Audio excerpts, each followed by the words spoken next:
So hello guys, very charming welcome to all in this new video of my YouTube channel. In this video I am going to solve RS Agrawal exercise 4C class 10th RS Agrawal exercise 4C question number 10. Basically हमारा question number 10th का क्वेश्चन ये कर रहा है कि find the values of P for which the quadratic equation this given has equal roots then find the roots of equation. तो सबसे पहले तो हम D का यूज करके P का वैल्यू निकालेंगे, क्योंकि without finding the value of B we can't going to solve the value and roots of this. ठीक है, I hope are you understanding better. तो चलिए इसे बनाना शुरू करते हैं। सबसे पहले d इज इक्वल टू होता है हमारा B square minus 4ac। b है हमारा माइनस 6p प्लस 6 का होल स्क्वायर माइनस 4 गुने p plus 1 and 3p plus 27, क्योंकि 3p होती है 27। ठीक है, ये हमारा वैल्यू आ गया। अब इसका स्क्वायरिंग कर देंगे तो ये माइनस इंटू माइनस, ये कुछ नहीं माइनस और माइनस 1 का स्क्वायर प्लस, तो ये मान लीजिए उसे नेगलेक्ट कर दीजिए क्योंकि ये भी वैल्यू तो पॉजिटिव ही है। तो a का स्क्वायर प्लस b का square plus 2ab minus 4p plus 1 गुने 4p minus 4 multiply 3p plus 27। ठीक है, अब लिखेंगे 36p स्क्वायर प्लस 36, 6 दूनी 12, 6 दूनी 12, 6 के 72 p। ठीक है, तो माइनस 4p में 3p प्लस 27, फिर माइनस 4 में 3p प्लस 27 गुना कर देंगे। ठीक है, तो 36p square plus 36 plus 72p under bracket minus 12p square और 27 इंटू 4, 27 इंटू 4 का वैल्यू अब यहाँ पे बच गया हमारा माइनस 27 इंटू 4। तो 27 इंटू 4 7 को 28 के 28 बचे 2 4 दूनी 8 10 minus 108p minus 12p minus 108। ये हमारा वैल्यू आ गया। अब हम इसे हटा देते हैं। 36p square plus 36 plus 72p minus 12p square minus 108p minus 12p minus 108। अब ये और ये हो जाएगा हमारा 12 का 12 12 24, 24p स्क्वायर।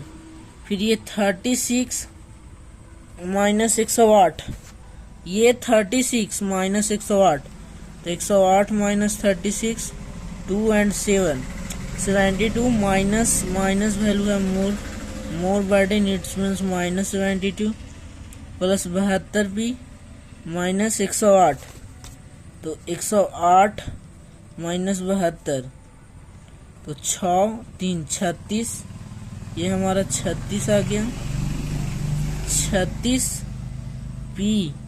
ठीक है, तो 3 3 6 और 108, तो यानी इसमें हमारा 72 72 घट गया था तो 36p आया और फिर इसमें माइनस 12p, तो 24p स्क्वायर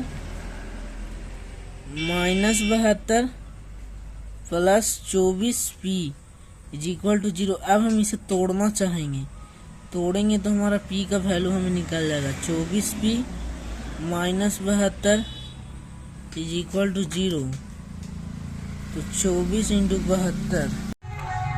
अब जब इसे आप फर्दर सॉल्व करिएगा तो हमारा ये इक्वेशन डिराइव हो जाएगा। अब हम इसे कॉमन निकालेंगे। कॉमन निकालने से फायदा ये होगा कि हमारा वैल्यू सिंपलेस्ट पार्ट में आ जाएगा और हमें इसे बनाने में आसानी हो जाएगी। तो 24 दूनी 48p, 24 दूनी 48p और ये 6 को 3 से कर देंगे, ठीक है। यानी हमारा ये आ गया 24 कॉमन, पी स्क्वायर तो पी स्क्वायर माइनस 2p यानी 28p minus 3 is equal to 0। यानी अब हमारा कॉमन आ गया यहाँ पे P square minus 2p minus 3 is equal to 0। और इसे जब आप फर्दर सॉल्व कीजिएगा तो हमारा ये आ जाएगा माइनस p माइनस 3 एंड चलिए इसे बना ही लेते हैं, उतना क्यों करना है। कॉमन में हमारा क्या हो गया, P square minus 2p minus 3 is equal to 0। तो P square minus 3p plus p minus 3 is equal to 0। तो p कॉमन निकल गया तो p माइनस 3, फिर 1 कॉमन निकल गया तो p minus 3 is equal to 0। तो p plus 1 p minus 3 is equal to 0। तो p plus 1 is equal to 0। तो p is equal to minus 1, ठीक है। सिमिलरली यहाँ पे भी वैसे ही p minus 3 is equal to 0। तो p इज इक्वल टू 3, ठीक है। तो p का वैल्यू 3 में पुट कर देंगे और बस सिमिलरली इसका वैल्यू ये वाला इक्वेशन में ठोक देंगे। तो जिससे हमारा जो इक्वेशन हमारे पास जो कॉमन आएगा उसका वैल्यू हमें मिल जाएगा। तो हमारा इक्वेशन क्या है, चलिए सबसे पहले उसको लिख लेते हैं। हमारा इक्वेशन बेसिकली है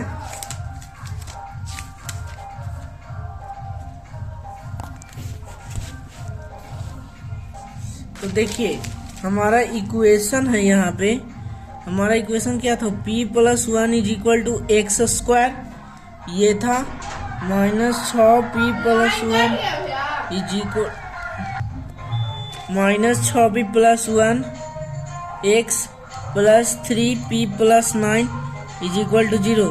तो हम यहाँ पे कंसीडर कर रहे हैं p का वैल्यू 3, ठीक है। तो p इज इक्वल टू 3, तो p 3 प्लस 1 तो 4x स्क्वायर माइनस 3 और 1 4 तो माइनस 24, फिर यहाँ पे 3 तो 12 12 3 36 इज इक्वल टू 0 हमारा आ गया। फिर इससे फिर हम कॉमन निकालेंगे तो ये हो जाएगा हमारा minus 6 plus 9 is equal to 0। तो X square minus 6 plus 9 is equal to 0 हमारा वैल्यू डिराइव हो चुका है। तो ये x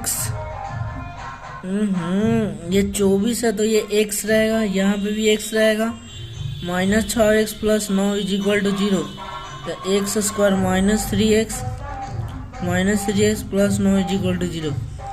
तो x माइनस 3 कॉमन निकाल दें, x minus 3 is equal to 0। तो हमारा x minus 3 and x minus 3 is equal to 0 आया। तो एगो x is equal to 3 and x is equal to 3। अब मैं आपको एक और यहाँ पे बहुत ही खास बताता हूँ कि यहाँ पे दोनों x का वैल्यू 3 ही क्यों आया, क्योंकि यहाँ पे हमारा लिखा हुआ था it has equal roots and if we are taking it has equal roots then value comes equal root. और ये आप बताइए कि हम लोगों ने यहाँ पे d इज इक्वल टू 0 क्यों लेट किया, क्योंकि जब इक्वल रूट रहता है तो d का वैल्यू 0 के बराबर होता है, ना उससे ज्यादा ना उससे कम, d के बराबर ही होता है। तो ये हमारा रीजन है। आई होप इसको अच्छे से समझोगे आप। Thank you.